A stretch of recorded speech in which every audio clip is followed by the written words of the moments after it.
বহুদিন আগের কথা। এক গ্রামে রাকেশ, রিতেশ ও রমেশ নামের তিন ভাই তাদের তিন স্ত্রীকে নিয়ে একত্রে বসবাস করত। তাদের ছিল অভাবের সংসার। তারা তিন ভাই মোড়লের বাড়িতে কাজ করে কোনো রকমে তাদের সংসার চালাতো। হঠাৎ একদিন মোড়ল তাদের তিন ভাইকে কাজে আসতে মানা করে, কারণ মোড়ল কাজের জন্য নতুন লোক পেয়েছে। এমন অবস্থায় তিন ভাই মন খারাপ করে বাড়িতে চলে আসে। আমাদের জীবনটা যে কতটা কষ্টের তা আমরা সকলেই জানি। ঘরে চাল নাই, ডাল নাই, এর উপর আজকে আমাদের কাজটাও যে চলে গেল। ভাই, আমাদের নতুন কিছু না কিছু করতে হবে, তা না হলে আমরা যে না খেয়ে মরব। আমরা সবাই মিলে চেষ্টা তো করবই, কিন্তু যদি কোনো জাদুকরী সাহায্য পাওয়া যেত তাহলে হয়তো আমরা আমাদের জীবনে খুব দ্রুতই পরিবর্তন ঘটাতে পারতাম।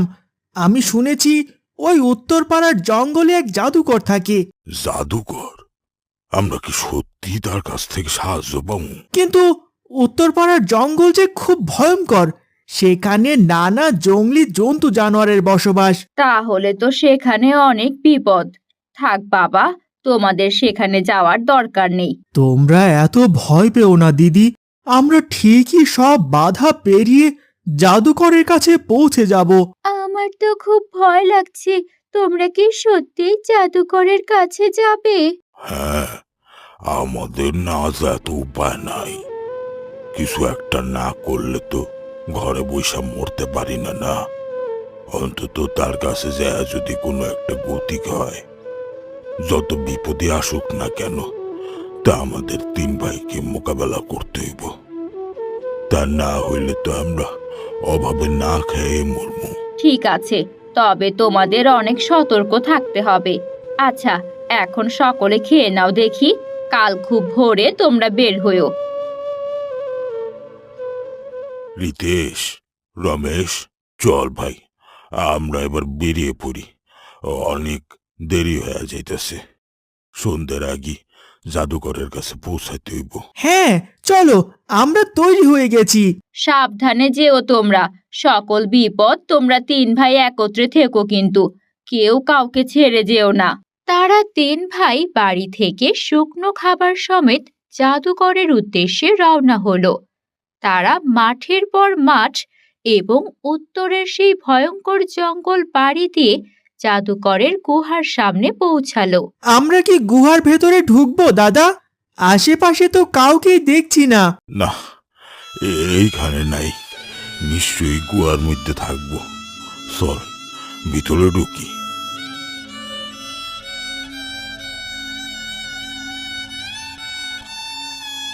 এ কেমন গা ছমছমে পরিবেশ! আমার তো এখনই ভয় লাগতে শুরু করেছে। চল, আর একটু ভেতরে যাওয়া যাক। ভেতরে গেলে নিশ্চয়ই জাদুকরকে দেখতে পাবো। ওই যে দাদা, জাদুকর বসে আছে। তোরা তিনজন কে রে?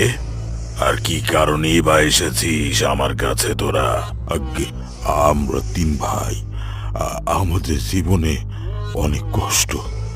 আমরা আপনার কাছে সাহায্য চাইতে এসেছি। দাদা ঠিকই বলেছে, আপনি আমাদের একটু সাহায্য করুন। তা তোদের কি এত দুর্দশা শুনি? আমরা মোড়লের বাড়িতে কাজ করতাম, কিন্তু মোড়ল আমাগরে কাজ থেকে বিদায় করে দিছে। থাক থাক, তোদের দুর্দশা আমি বুঝতে পেরেছি। আচ্ছা, আমি তোদের একটা জাদুকরি উপহার দেব, তবে মনে রাখবি এই উপহার কেবল তখনই কার্যকর হবে যখন তোরা তিন ভাই একসাথে থাকবি। অবশ্যই থাকবো, তবে কি সেই জাদুকরি উপহার? এটা একটা জাদুকরি মন্ত্র, আর এটা একবারই ব্যবহার করা যাবে। যখন তোরা সঠিকভাবে এই উপহারটা ব্যবহার করবি, তখন তোদের জীবনের সব দুঃখ কষ্ট দূর হয়ে যাবে। তবে সাবধান, কোনোভাবে যদি এই উপহার কোনো অসৎ উদ্দেশ্যে ব্যবহার হয়, তাহলে কিন্তু এর ফল হবে উল্টো। তোদের জীবনের যা কিছু ভালো সব ধ্বংস হয়ে যাবে। হা হা, আমরা অবশ্যই আপনার কথা রাখবো। আমরা কখনোই অসৎ উদ্দেশ্যে এর ব্যবহার করুম না। আর মনে রাখবি, সফল হতে শুধু জাদুকরি শক্তি না, তোদের একতার কঠিন পরিশ্রমও দরকার। তারপর তিন ভাই জাদুকরের বলা মন্ত্র শিখে বাড়ির পথে রওনা হয় এবং বেশ কিছুটা পথ পেরিয়ে তারা বাড়িতে পৌঁছায়। পরদিন সকালে তারা তিন ভাই উঠানের মাঝখানে দাঁড়িয়ে বড় ভাই রাকেশ তার দুই ভাইকে বলে, শুন, জাদুকরের কথা মতো আমগো সবাইকে সৎ উদ্দেশ্যে এই মন্ত্রটা পাঠ করতে হইব।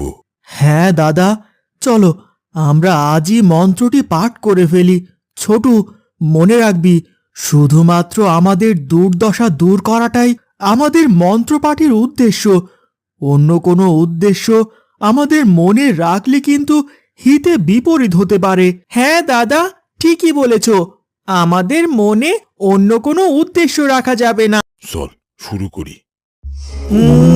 শক্তি রক্তি রক্তেশ্বরী জাগ মন্ত্রে শক্তি ধরে আলো আসুক আধার হারুক শুভ শক্তি প্রাণে ভরে শুভ শক্তি প্রাণে ভরে।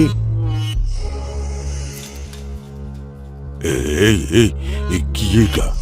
দেখা তো এটা একটা মাটির হাড়ি বলে মনে হইতাছে। দেখো দাদা, হাড়িটার মধ্যে কি যেন জল জল করছে। কি আছে ওটার ভেতরে? চলো চলো গিয়ে দেখি। জাদুকরের দেহা মন্ত্রে যখনই হাড়িটা আমার সামনে হাজির হইছে, তাইলে তো কিছু না কিছু তো থাকবই ওইটার মধ্যে। চল চল দেখি।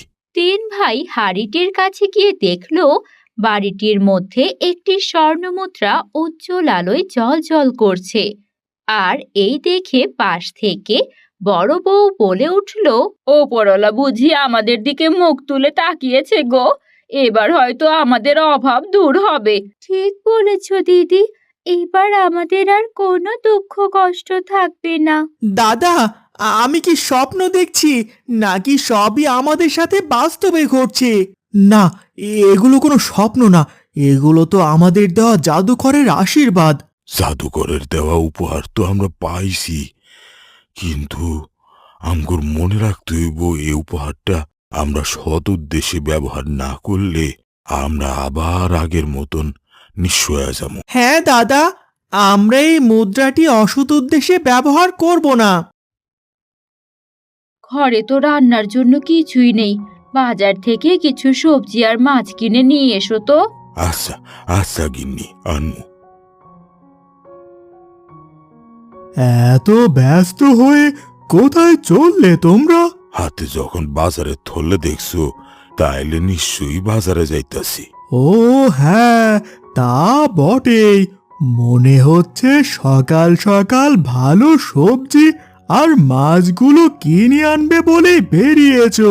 হ ভাই, ও অনেকদিন মাছ কিনা হয় না বইলা গিন্নিরা আজ বায়না করছে মাছ খাইব। তা গিয়া দেহি মাছ পাই কিনা। তা তোমার কি খবর রতন? সকাল সকাল মিষ্টির দোকান না খুলে কোথায় চললে এভাবে? আমার এক জ্বালা হয়েছে বুঝলে রিতেশ। তোমরা তো জানোই আমার নিজের একটা পুকুর আছে, সেটা অমনি পড়ে আছে। হ জানি, তো কি হইছে? পুকুরটার জল কি সব শুকাইয়া গেছে নাকি? না না, সেটা না। পুকুরে তো প্রচুর জল, তবে ভেবেছিলাম মাছের চাষ করব, কিন্তু সে কি আর পেরে উঠলাম। পুকুর দেখভালের যে খরচা, তাতে আয়ের চেয়ে ব্যয় বেশি হচ্ছে। তা তোমার মিষ্টির দোকান, সেটা ছেড়ে মাছ চাষের কথা ভাবতেই বা কেন গেলে? তোমার তো মিষ্টি ভালোই বিক্রি চলছিল। লোকে তো এখন আগের মতো মিষ্টি খায় না ভাই। এই তোমাদেরই দেখো, তোমরা কি মিষ্টি কিনতে আসো আগের মতো? তা ভাবলে কি করবে পুকুরটাকে? আচ্ছা দাও। তা ভাই রতন, চলি আজ তাইলে। দেহি হাটে গিয়া সবজি আর মাছ পাই কিনা।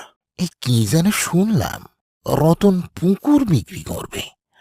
আর এই রাকেশ নীতিশ নাই বা এত কি কথা রতনের সাথে? ব্যাপারটা জানতে হচ্ছে। এদিকে তিন ভাই বাজার থেকে থলে ভর্তি সবজি আর মাছ নিয়ে বাড়ির পথ ধরে ফিরছিল। তবে তারা তিন ভাই রতনের পুকুরটি নিয়ে বেশ ভাবছিল।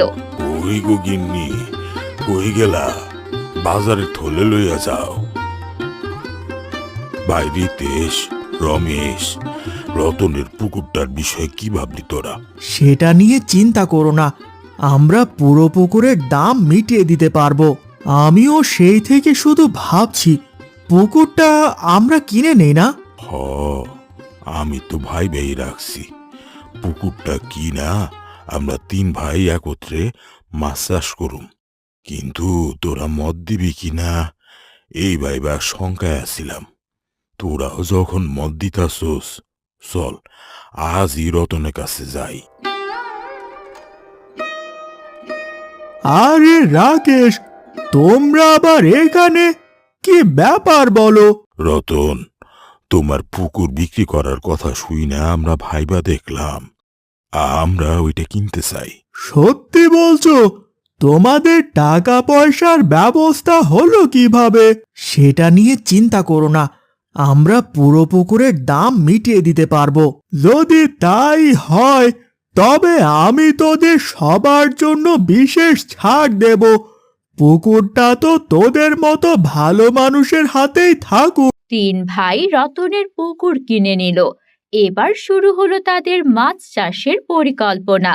তারা বাজার থেকে ভালো মানের মাছের পোনা কিনে পুকুরে ছাড়লো। দাদা, এবার আমাদের তিনজনকে কঠোর পরিশ্রম করতে হবে। হ রমেশ, মনে রাখো জাদুকর কিন্তু কইছিল একতা আর পরিশ্রমের মাধ্যমেই সাফল্য আইব। ঠিক বলেছ, আমরা তিনজন মিলে এই পুকুরের দায়িত্ব ভাগাভাগি করে নেব। সময় কেটে যেতে লাগলো। তাদের পরিশ্রমে পুকুরের মাছ বড় হতে লাগলো। গ্রামে এই খবর ছড়িয়ে পড়লো। তবে বিপদও আসতে দেরি হলো না। হরি যে সব সময় অন্যের ভালো দেখতে পারে না, সেই কিনা তাদের পুকুরের মাছ চুরি করার পরিকল্পনা করলো। এক রাতে এই পুকুরের মাছ তো বেশ ভালো হইছে। কয়েকটা মাছ চুরি করলে কেউ টের পাইব না। এই যে পাইছি, বাহ, বেশ বড় মাছ ধরেছি যে। প্রতি রাতে যদি এভাবে বেশ মাছ পাই না, তাহলে আর আমার সংসার নিয়ে ভাবা লাগবে না। গিন্নি আমার আবার চোরাই মাল বেচায় সেরা। হে, যাই হোক, যাই আরো কয়েকটা ধরি। এই, কে রে তুই? কেন আমার শান্তি নষ্ট করতে এলি? কে কে কে কে কথা বলছে? এখানে কেউ আসো?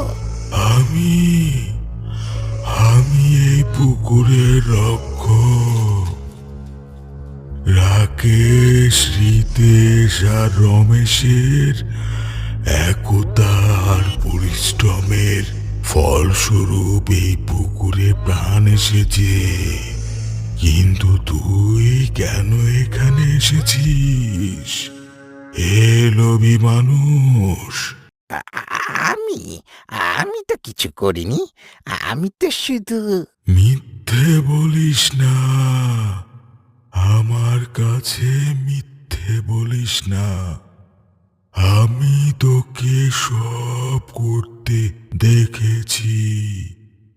তুই লোভের বশে পুকুরের শান্তি নষ্ট করতে চাস। জানিস না এই পুকুরে যারা অসৎ উদ্দেশ্য নিয়ে আসে তাদের কি পরিণাম হয়? না না, আমাকে ক্ষমা করে দিন। আমি ভুল করেছি। আমি আর কখনো লোভ করব না। এই, আমি প্রতিজ্ঞা করছি, দয়া করে আমাকে ছেড়ে দিন।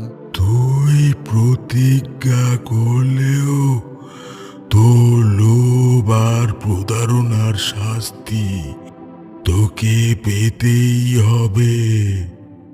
মানুষের মুখোশের আড়ালে তোর প্রকৃত চেহারা দেখানোর সময় হয়েছে। এখনই তোর মাথার সব চুল আমি ফেলে দেব, আর আজ থেকে তোর মাথায় আর কখনো চুল উঠবে না। সেই সাথে তুই হয়ে যাবি খুনখুনে বৃদ্ধ। হরি কাঁপতে কাঁপতে তার মাথায় হাত রাখে।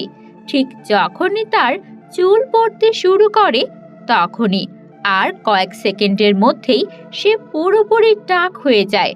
তার ত্বক কুঁচকে যায়, শরীর দুর্বল ও বয়স্ক মানুষের মতোই হয়ে পড়ে। না না, এটা কি হচ্ছে? আমাকে এভাবে শাস্তি দেবেন না, আমি সত্যি ভুল করেছি। তোর লোভ আর প্রতারণা তোর জীবন থেকে যৌবন কেড়ে নিয়েছে। আমি আমি কি করে সবার সামনে যাব? আমার জীবন শেষ, আমাকে মাফ করে দাও। আমি আর কখনো চুরি করব না, আমাকে আগের মতো বানিয়ে দাও। হরি, সেটা কোনোভাবেই আমার পক্ষে সম্ভব না।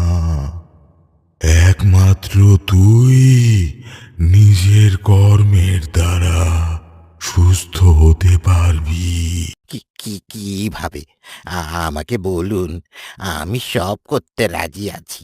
তুই যদি বিনা পারিশ্রমিকে এই পুকুরের জন্য শ্রম দিস, শুধুমাত্র আহারের বিনিময়ে, আর নিজের লোভ সংবরণ করিস, তবেই তুই আবার সুস্থ হয়ে উঠবি। তবে মনে রাখ, এটা তোর জন্য কঠিন পরীক্ষা।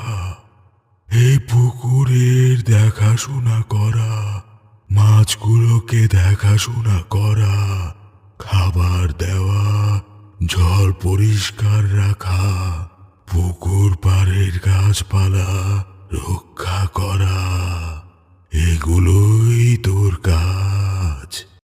আমি প্রতিজ্ঞা করছি, আমি নিজের জীবন শুধরে নেব। শুধু শুধু আমাকে একটা সুযোগ দিন। ভালো ভালো, আগামীকাল থেকে কাজ শুরু কর। এই পবিত্র পুকুর তোর সততা আর শ্রমে আবার প্রাণ ফিরে পাবে, আবার প্রাণ ফিরে পাবে।